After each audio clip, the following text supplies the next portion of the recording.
BJP ക്യാമ്പിലെ വിശേഷങ്ങളിലേക്കാണ് ഇനി പോകുന്നത്. അടിത്തറ ഒട്ടുമില്ലെങ്കിലും കേരളത്തിൽ അത്ഭുതം സൃഷ്ടിക്കാമെന്ന പ്രതീക്ഷയിലാണ് ബി.ജെ.പി സ്ഥാനാർത്ഥികളെ പ്രഖ്യാപിച്ചത്. 12 സ്ഥാനാർത്ഥികളെ പ്രഖ്യാപിച്ചെങ്കിലും ഇവർക്ക് ആർക്കും തന്നെ സാധാരണക്കാർക്കിടയിൽ സ്വാധീനം ഉണ്ടാക്കാനാകുന്നില്ല എന്നുള്ളതാണ് ഏറ്റവും പ്രധാനപ്പെട്ട കാര്യം. ഇനി അവരുടെ തെരഞ്ഞെടുപ്പ് പ്രചരണ രംഗത്തേക്ക് പോകാം.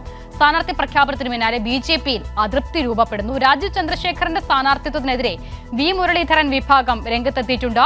നേതാക്കൾ രാജീവ് ചന്ദ്രശേഖറിന്റെ പിറകെ പോകുന്നുവെന്നാണ് വി മുരളീധരന്റെ പരാതി. കേരളത്തിൽ പ്രവർത്തിക്കുന്ന നേതാക്കൾ ഒരുപാടുണ്ടായിരുന്നിട്ടും വി മുരളീധരനെ കേന്ദ്രത്തിൽ നിന്നും കെട്ടിയിറക്കിയതാണ് എന്ന ആക്ഷേപം മുൻപ് തന്നെ സ്ഥാനാർത്ഥി പ്രഖ്യാപനത്തിന് പിന്നാലെ അണികൾക്കിടയിൽ ഉണ്ടായിരുന്നു. അതിന് പിന്നാലെയാണ് ഈ വി മുരളീധരൻ ക്യാമ്പ് ചന്ദ്രശേഖറിനെതിരെ രംഗത്തെത്തുകയും ചെയ്യുന്നത്. ആർക്കും പരിചയമില്ലാത്ത ആളെ കേന്ദ്ര നേതൃത്വം തിരുവനന്തപുരത്ത് സ്ഥാനാർത്ഥിയാക്കിയെന്ന പരാതി സംസ്ഥാന നേതൃത്വത്തിന് നേരത്തെ തന്നെയുണ്ട്.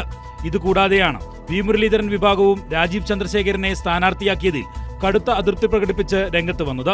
ജില്ലയിലെ പ്രധാന നേതാക്കളെല്ലാം രാജീവ് ചന്ദ്രശേഖരന് പിറകെ പോകുന്നുവെന്നാണ് മുരളീധരൻ വിഭാഗത്തിന്റെ പരാതി. ജില്ലാ പ്രസിഡന്റ് വി രാജേഷ് ഉൾപ്പെടെയുള്ളവർ വി മുരളീധരനായി പ്രചാരണത്തിന് പോലും ഇറങ്ങുന്നില്ല എന്നും ആക്ഷേപമുണ്ട്. തിരഞ്ഞെടുപ്പ് പ്രഖ്യാപിക്കുന്നതിനും മാസങ്ങൾ മുമ്പേ തുടങ്ങിയതാണ് ആറ്റിങ്ങൽ മണ്ഡലം ലക്ഷ്യമിട്ടുള്ള മുരളീധരന്റെ പ്രവർത്തനം. ഇതിലൊന്നും അന്നും ജില്ലയിലെ നേതാക്കളെ പങ്കെടുപ്പിച്ചിരുന്നില്ല. ഇതിലുള്ള അമർഷം മുരളീധരനെതിരെ നേതാക്കൾക്കുമുണ്ട്. കഴിഞ്ഞ ദിവസമാണ് രാജീവ് ചന്ദ്രശേഖർ മണ്ഡലത്തിൽ പ്രചാരണം ആരംഭിച്ചത്.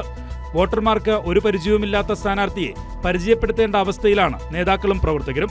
പ്രചാരണത്തിന്റെ പാതിമുക്കാൽ ഭാഗവും ഇതിനായി മാറ്റിവെക്കേണ്ടി വരുമോ എന്ന ആശങ്കയിലാണ് പ്രവർത്തകർ. വളരെ ചുരുക്കം പ്രവർത്തകർ മാത്രമാണ് റോഡ് ഷോയിൽ ഉൾപ്പെടെ ഉണ്ടായിരുന്നതും. കൈരളി ന്യൂസ്, തിരുവനന്തപുരം.